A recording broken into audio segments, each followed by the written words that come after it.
Episode की शुरुआत में वे तीनों क्लास सी की लड़कियां कारुजावा को परेशान कर रही होती हैं और ये सब अयानो कोजी और युकिमुरा विटनेस कर रहे होते हैं। मगर जब बात हद से पार हो जाती है तो युकिमुरा कारुजावा को उन तीनों लड़कियों से बचाने के लिए उनके सामने आ जाता है और उन्हें वहां से भगा देता है। मगर इस बात का शुक्रिया अदा करने के बजाय कारुजावा उन्हें उल्टा सीधा सुनाने लगती है और उन दोनों को वहां से चले जाने को कह देती है। नेक्स्ट सीन में जब कारुजावा स्कूल का बेसमेंट में हिराता का इंतजार कर रही होती है तभी उसे फॉलो करते करते वो तीनों क्लास सी की बदमाश लड़कियां वहां आ जाती हैं।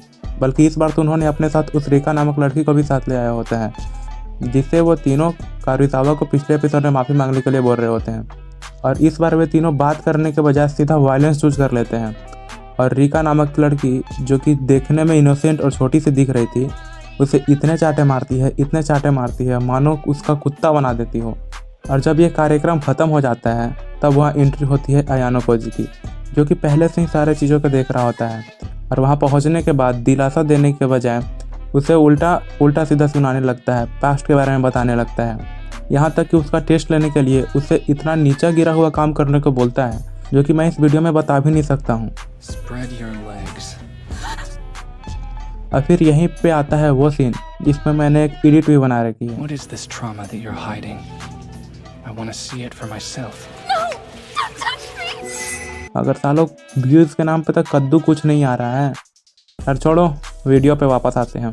तो जब एक बार क्योताका कारुजावा को पूरा डरा देता है और उसे लाचार फील करवा देता है, तब वह चलता है अपना मास्टर स्ट्रोक, जिसमें वो कारुजावा को यह विश्वास दिलाता है कि अब कोई एक पर्सन है इस दुनिया में जो कि उसकी मदद कर सकता है, उसे प्रोटेक्ट कर सकता है, वो सिर्फ और सिर्फ अयानो कोजी ही है। और उसे ऐसा कहकर उसे अपने ऊपर डिपेंडेंट कर लेता है। नेक्स्ट सीन में हमें सीधा लास्ट डिस्कशन को दिखाया जाता है, जहां वे लोग कार्ड्स खेलने और बातें करने के बजाय एक इम्पॉर्टेंट डिस्कशन करने वाले होते हैं। हामागोची अपने सीट पर खड़ा होता है और सबके सामने एक प्रपोजल रखता है कि इस लास्ट डिस्कशन में हम लोग सब एक दूसरे को अपना फ़ोन शो करेंगे ताकि यह पता चल सके कि वीआईपी कौन है। लेकिन आखिर ऐसा कर क्यों रहे होते हैं? क्योंकि आज लास्ट डिस्कशन है और अगर आज नहीं तो कभी नहीं। और सबको इस बात पे राज़ी करने के लिए सबसे पहले वो अपना ही फ़ोन शो कर देता है, फिर अयानो कोजी अपना फ़ोन सबको शो करता है और ऐसे धीरे धीरे करते करते सभी लोग एक दूसरे को अपना फ़ोन शो कर देते हैं एक्सेप्ट युकिमुरा। और इससे पता चल जाता है कि युकिमुरा ही मार्स ग्रुप का वीआईपी है और सब लोग ये बिलीव भी कर लेते हैं। मगर ट्विस्ट, पिछले रात को ही अयानो कोजी को यह पता चल गया होता है कि फाइनल डिस्कशन में ऐसा भी कुछ हो सकता है, तो उसने अपने फ़ोन को युकिमुरा के फ़ोन के साथ एक्सचेंज कर दिया था ताकि अगर अयानो कोजी का फ़ोन वीआईपी का फ़ोन भी हो तो किसी को यह पता ना चल सके। मगर इतना सोचकर जब वे दोनों खुश हो ही रहे होते हैं तभी उनके प्लान पर मुतने के लिए एग्जैक्ट उसी वक्त इचिनो कॉल कर देती है और सबको यह पता चल जाता है कि असली वीआईपी युकिमुरा नहीं बल्कि अयानो कोजी है। मगर महा प्लॉट ट्विस्ट, असल में वीआईपी तो कारुजावा होती है और इन रियलिटी ये सब तो अयानो कोजी का प्लान का पार्ट होता है, क्योंकि अयानो कोजी को यह अंदाज़ा हो गया होता है कि वे लोग इस प्लान में पकड़े भी जा सकते हैं। You and I need to exchange our cell phones. उसने किया ये, सबसे पहले उसने अपना फ़ोन कारुजावा के साथ एक्सचेंज किया, जिसके बाद फिर उन्होंने अपना सिम कार्ड एक्सचेंज कर लिया ताकि किसी को पता ना चल सके।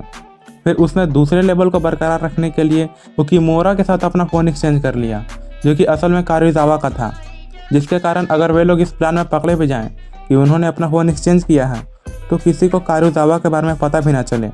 You very चालाक bro, बहुत चालाक। अगले दिन जब वे सब एक साथ बैठकर बात कर रहे होते हैं तभी उनके फ़ोन पे एक ईमेल रिसीव होता है जिसमें बताया जाता है रिजल्ट, जिसके परिणाम होते हैं कुछ ऐसे।